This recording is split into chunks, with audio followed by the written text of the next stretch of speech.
ये तो कई सालों से जैसे बापूजी चाहते हैं सभी सुखी रहें, स्वस्थ रहें और सम्मानित जीवन जिए। तो जैसा जीवन संघर्ष में ना हो अपितु खेलमय उत्सवमय बन जाए।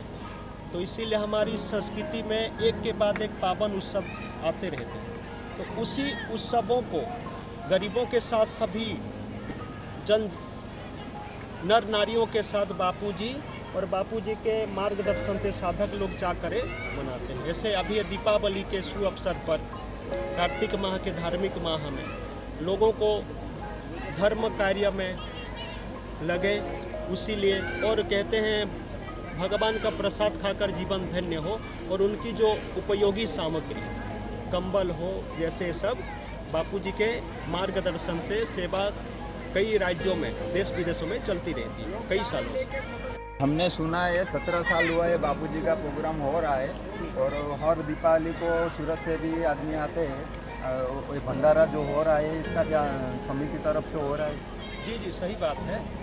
इधर के जो ओडिया भाई लोग हैं सूरत में जी, वो लोग आते हैं और कई 17 सालों से भव्य रूप से कहते हैं कि राम नाम की औषधि खरी नियत से खाए, अंग रोग व्यापे नहीं महारोग मिट जाए। और भागवत में भी है कली में प्रभु के नाम कीर्तन की भारी होगी। तो गांव गांव में जाकर जैसे प्रभु का नाम चाहे ऐसे वैसे कैसे भी लो, कलयुग में वरदान है।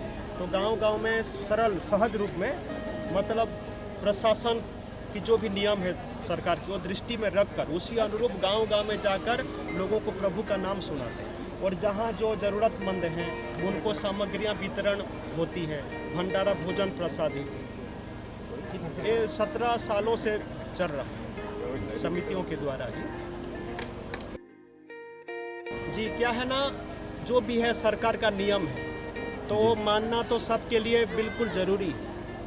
तो उसी को ध्यान रखते हुए जैसे मास्क लगाना, जो भी 2 गज की दूरी रखना, ये तो मोबाइल में ही बात करो तो पहले जो सूचना मिलती है तो उसका ध्यान रखते हुए लोगों को, वो भी सरकार का जो नियम है उसमें भी कोई उल्लंघन ना। और लोगों को कई सालों से जो गरीबों को, दरिद्र नारायणों को जो दिया जाता है उपहार गुरुदेव प्रभु का, वो भी उनको प्राप्त हो और नियम भी भंग ना, उसी का ख्याल रखते हुए चल रहा है और आगे भी चलेगा। ऐसे भाई लोग पहले से तय किए हैं, व्यवस्थित बनाए हैं और उसी अनुरूप रूट भी बनाए, जैसा ये सरकार का नियम भी उल्लंघन ना।